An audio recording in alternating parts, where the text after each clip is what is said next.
Bonjour à tous, dans cette vidéo je vais vous montrer comment vous pouvez vous familiariser avec la compensation main libre, BTV en français, béance tubulaire volontaire ou en anglais hands-free.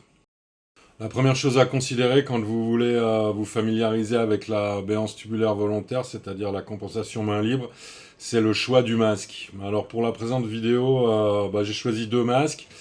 Un que j'ai acheté en grande surface, que tout le monde connaît, hein, c'est un masque très classique dans l'apnée, différentes marques avec le même modèle, qui est prétendument un masque à bas volume. Alors on vous conseille souvent, comme apnéiste, de choisir un masque avec un volume réduit. Et vous allez voir que pour la compensation main libre, c'est pas le critère principal. Alors voilà, et puis j'ai mon masque personnel qui est absolument pas un masque à volume réduit. Voilà, vous le voyez, c'est un gros masque qui a été fait pour la plongée bouteille avec un volume intérieur qui doit manifestement faire le double de celui-ci. Alors pourquoi j'insiste sur le fait que le volume réduit, c'est pas le critère principal pour apprendre la compensation main libre, même pour toute forme en fait de compensation, parce que souvent avec un masque à volume réduit qui sont assez ergonomiques, hein, ils sont assez ergonomiques, vous allez avoir tendance à pas sentir la diminution du volume du masque avec l'accès à la profondeur. Vous allez au début, puisque vous avez beaucoup d'air dans les poumons, vous allez compenser, et puis en fait, la pression résiduelle que vous mettez dans le nez pour compenser les oreilles va compenser le masque, ce qui devient de plus en plus difficile quand vous arrivez en profondeur, notamment passer les 15 mètres. Passer les 15 mètres, vous avez tendance à sauver votre air. Vraisemblablement, le masque est complètement écrasé sur votre face. Et à ce moment-là, vous fermez les yeux à l'intérieur. Et puis généralement, vous tournez aux alentours des 18, entre 18 et 24 mètres. Ça devient difficile. Et ça, c'est typiquement un manque de compensation du masque.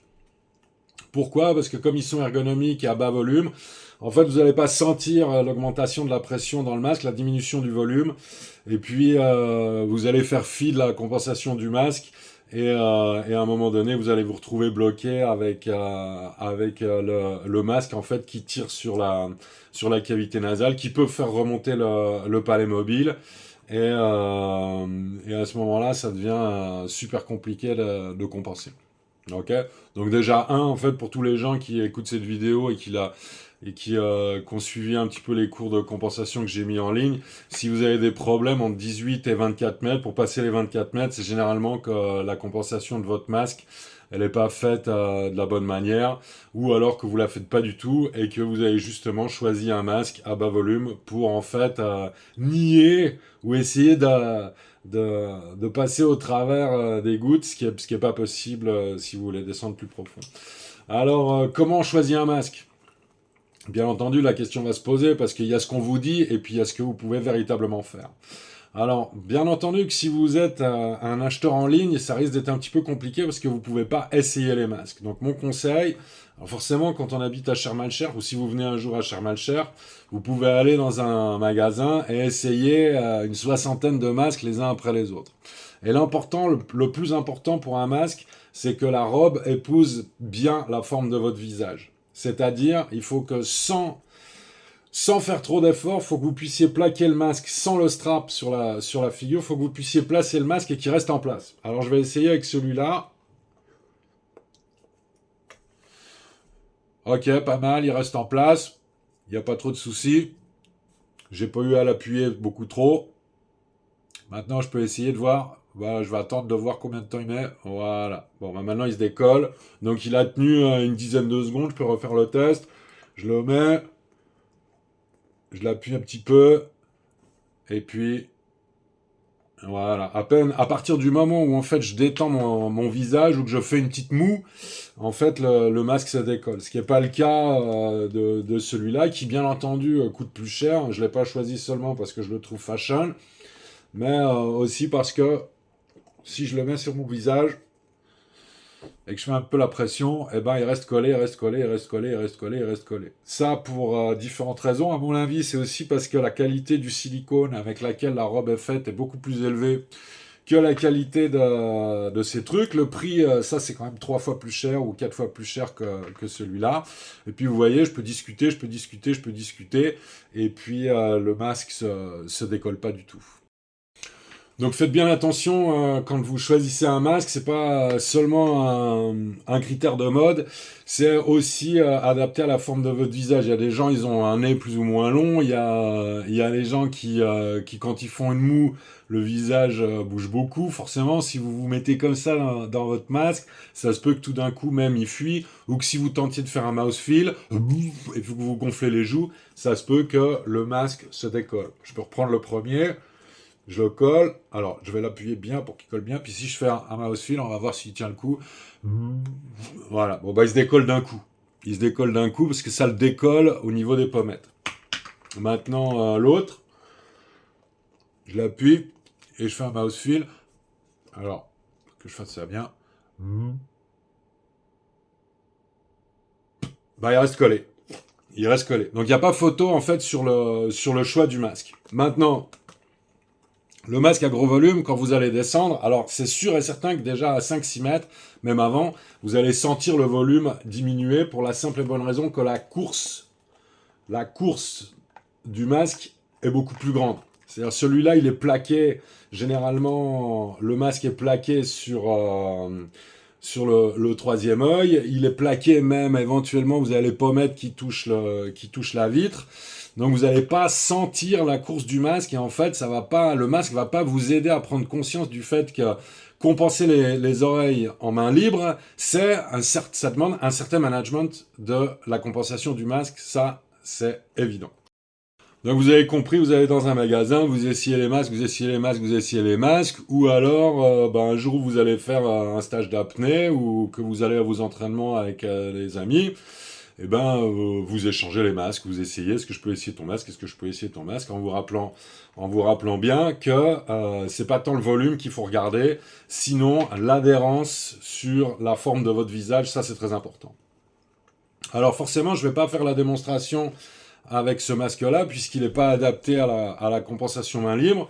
Maintenant, comprenez une chose, il y a des gens qui ont la béance tubulaire volontaire naturelle, c'est-à-dire ils n'ont jamais eu à faire de cours de compensation, et puis il y a les gens qui ont commencé à jouer du corps des Alpes pour se déboucher les trompes de stage. Et bien entendu, pour ça, comprenez bien que si vous êtes au stade, vous avez de la difficulté à compenser dans les 10 premiers mètres, je vous renvoie vers le cours en ligne de compensation, puisqu'en fait, dans l'échelonnage des compétences à gagner en compensation, il y a d'abord savoir prendre soin de son hygiène ORL, puis les étirements, puis les exercices au ballon que vous voyez dans les vidéos, les exercices à la colonne à bulle, éventuellement avec les EQ Tools connectés. Et puis, suite à quoi, une fois que vous devenez très doué déjà avec les exercices au sec, vous pouvez transposer ces exercices dans la piscine. Vous vous mettez sur le bord de la piscine, puis vous pliez les genoux, la tête en bas, vous faites déjà ça sous l'eau. Une fois que vous êtes familiarisé et en maîtrise des exercices au sec, puis en maîtrise des mêmes exercices dans la piscine, vous pouvez vous lancer en profondeur et disons que la compensation main libre, c'est une fois qu'il n'y a plus véritablement de difficulté et que votre degré de proprioception de la compensation a bien grandi. Donc celui-là, juste pour vous montrer, petite parenthèse, il y a deux types de compensation main libre. Il y a les gens qui sont véritablement capables d'activer les muscles qui ouvrent les trompes d'Eustache. C'est ce qu'on appelle la vraie BTV. Et puis, il y a la fausse BTV qui consiste à utiliser un peu la résistance du masque pour que le flux d'air qu'on envoie dans la cavité nasale revienne dans les trompes d'Eustache. Alors, moi, je ne suis pas un professionnel de la compensation main libre avec les muscles. Donc, je fais de la fausse BTV. Ce qui, à la fin, pose pas énormément de soucis, puisque ce qu'on veut, c'est surtout avoir les mains libres pour tenir une caméra, pour avoir les deux mains libres à la descente, pour pouvoir avoir une position de free fall qui est peut-être plus agréable, ou alors pour faire de la vidéo sous-marine, ou la chasse sous-marine, pour ceux qui font ça. Voilà, ok. Donc, une fois que vous avez fait tous vos exercices à sec, vos exercices en piscine, et votre entraînement en profondeur, alors entraînez-vous pareil, en main libre. Alors plutôt que de prendre un ballon, vous mettez votre masque. Et puis l'important, alors au début, ça va être de simplement essayer de compenser sans se pincer le nez. Ok. Alors première chose que vous pouvez faire, c'est simplement souffler par le nez. Hein. Et vous allez voir. Bon, alors si vous soufflez fort, bien entendu, ça va fuir. Mais la question qu'il faut se poser, c'est est-ce que quand vous soufflez par le nez, est-ce que vos trompes de stage s'ouvrent ou pas? Maintenant, si elles s'ouvrent pas, alors soit vous retournez à vos exercices pour que vous ayez besoin de moins de pression pour qu'elles s'ouvrent. Ça se peut que vous ayez du mucus, ça se peut que vous soyez déshydraté, ça se peut que vous n'ayez pas encore complètement pris conscience de là où se trouvent les organes et du flux d'air qu'il faut fournir pour ouvrir les trompes de stage. Ensuite, la deuxième. Alors vous pouvez, si vous voulez, vous pouvez appuyer avec le masque. Ok. Maintenant, un critère important, c'est quel mou vous allez faire pour faciliter la compensation, pour que votre palais mobile descende, et puis pour que la pression puisse aller dans les trompes de stage et pas uniquement dans le masque, parce que bien entendu qu'à une certaine profondeur, vous n'allez plus compenser le masque. Si vous voulez descendre à 60 mètres, 70 mètres, 70 mètres pour les Suisses, et ben vous n'allez pas compenser votre masque jusqu'à 70 mètres. Vous allez compenser votre masque jusqu'à 35-40 mètres maximum. Et puis ensuite, le changement de pression dans le masque, il va être complètement facile à supporter. Ce qui n'est pas le cas dans les 30 premiers mètres. Si vous ne compensez pas votre masque du tout, à 15 mètres, vous faites un masque squeeze ou alors vous êtes plus capable même de compenser les oreilles. Donc je répète rapidos l'exercice. Vous mettez votre masque. Vous pouvez appuyer dessus pour maintenir le joint. Et puis vous allez chercher la moue. Ok?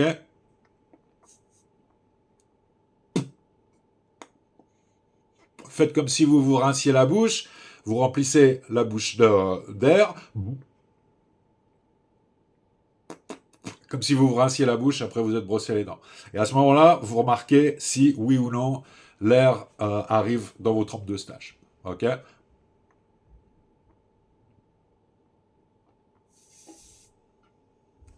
L'idée de la moue, c'est de bien finir le joint, surtout au niveau du nez.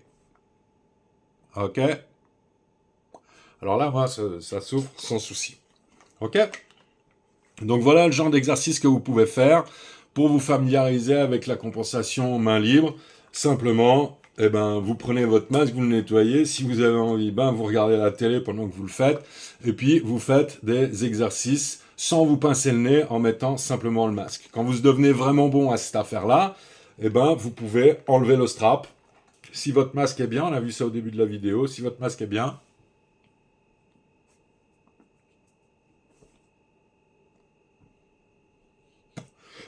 vous pouvez le faire sans mettre le strap. Et à ce moment-là, vous avez déjà un bon résultat. Alors bien sûr, si vous faites ça dans l'eau, vous allez avoir besoin du strap. Si vous faites ça en piscine, dans la position de la chauve-souris, vous avez besoin du strap. Mais voilà, c'est comme ça que vous pouvez vous familiariser avec la compensation main libre. Alors avant de terminer cette vidéo, je vous rappelle à tous que j'ai des vidéos en libre accès sur mon compte YouTube. Vous pouvez les voir, l'atelier d'apnée à sec, il y a quelques exercices de compensation pour que vous puissiez découvrir. Et puis vous avez aussi un webinaire en ligne pour ceux qui parlent français. La vidéo là elle est en français et le webinaire en ligne il est en français, avec tous les exercices que vous pouvez faire avec le ballon, avec la colonne à bulles. Et puis, pour vous familiariser avec la proprioception des trompes de stage, pour diminuer la pression que vous avez besoin, puisque pour arriver à faire du hands-free, de la BTV, de la BTV ou de la fausse BTV, vous devez être capable d'ouvrir vos trompes de stage avec moins de pression qu'il est nécessaire pour que ça fuit par le masque. Si vous avez besoin de plus de pression pour ouvrir vos trompes de stage et que le masque fuit, alors à ce moment-là, il faut revenir en arrière et faire des exercices, éventuellement changer votre hydratation, changer votre alimentation, vérifier votre management du mucus, et puis aux étirements et à la proprioception générale. Donc c'est pour ça que je vous renvoie, pour tous ceux qui veulent apprendre la BTV, à la compensation, vers le webinaire en ligne et mes différentes vidéos YouTube. J'espère que je vous ai appris quelque chose. N'hésitez pas, hein, quand vous allez, vous connaissez hein, les grandes surfaces du magasin de sport, vous pouvez tous les essayer. C'est fait pour ça. Et puis si un jour vous vous rendez dans un magasin spécialisé apnée ou plongée bouteille, alors vous pouvez essayer des masques d'une plus haute qualité qui sont pas faits pour être les moins chers, mais qui sont faits pour être les plus confortables. Un plongeur bouteille qui a besoin d'un masque comme ça, c'est quand même quelqu'un qui risque de passer 1 heure, voire plus, sous l'eau. Pour les plongeurs tech, par exemple, les plongeurs tech, bah, ils peuvent pas se permettre d'avoir un masque qui fuit sans arrêt. Donc, disons que dans le monde de la plongée bouteille, il y a du matériel de, disons, un petit peu plus haute qualité que dans le monde de l'apnée où bah, on essaie de réduire les frais et à réduire le volume, ce qui, comme je vous l'ai dit, est pas la meilleure des optiques pour réussir à faire de la BTV. Maintenant, dans une autre vidéo, bientôt, je vous en dirai un petit peu plus sur comment faire quand vous descendez en profondeur. Mais je vais déjà vous donner un conseil. Essayez pas de faire de la BTV depuis la surface. Descendez jusqu'à une dizaine de mètres en vous pinçant le nez, puis à 10 mètres, vous vous arrêtez et vous faites vos exercices à partir de 10 mètres sur 10, de 10 mètres à 20 mètres, vous pouvez faire des exercices comme ça. Le changement de volume du masque est moins important. Ok. Maintenant, au début, vous allez faire vos exercices de BTV dans l'eau. Il va falloir que vous compensiez beaucoup, beaucoup, beaucoup, beaucoup, beaucoup, beaucoup, beaucoup, puisque quand vous pincez le nez et puis que vous compensez, vous vous mettez un petit peu l'oreille moyenne en surcompensation, c'est-à-dire vos tympans sont bombés vers l'extérieur, ce qui risque de pas être forcément le cas quand vous compensez en BTV. Vous allez mettre moins d'air, vous allez utiliser moins de pression, donc il va falloir que vous compensiez plus souvent. Et c'est très très bien que vous vous entraîniez à la BTV, ça fait une séance d'exercice dans l'eau qui est très très bien, qui est très favorable à même la compensation quand vous vous pincez le nez ou vous utilisez un nose clip. Un pince-nez, c'est très très avantageux. Donc n'hésitez pas à trouver un bon masque, quelque chose qui vous va. Vous préoccupez pas du volume, préoccupez-vous de l'assise du masque sur votre visage. Et puis travaillez avec, travaillez avec, travaillez avec, même au sec. Et vous verrez que en fait, on a vendu la compensation BTV comme un miracle de la nature, ce qui n'est pas du tout le cas. Moi, j'y suis parvenu et aujourd'hui, je me pince le nez. C'est que quand je fais des démonstrations pour les élèves, parce que j'ai effectivement plus besoin de me pincer le nez pour compenser. Mais ça dépend du masque. Il y a des masques. Celui-là, ça va encore, mais il y a des masques vraiment merdiques qui fuient tout le temps. Et si déjà un masque, quand vous allez dans l'eau, il fuit ou que la robe est pas flexible du tout, eh ben, vous allez pas être capable de compenser. Donc, choisissez bien votre masque, entraînez-vous, et puis entraînez-vous d'abord au sec, puis en piscine, avant de vous lancer la tête la première dans la profondeur, et puis de risquer un accident. Voilà. Bonne chance avec la BTV et n'oubliez pas le webinaire en ligne. Si il faut que vous appreniez les bases, parce que c'est difficile d'apprendre la BTV dès le début quand vous vous foirez en BTV, bah c'est simple, vous vous passez le nez, vous continuez. Voilà. Donc n'hésitez pas à vous inscrire au webinaire en ligne ou éventuellement à prendre une session en ligne avec moi. Vous trouvez toutes les infos sur mon site web et dans la description de la vidéo. Merci à tous. Bravo, ciao.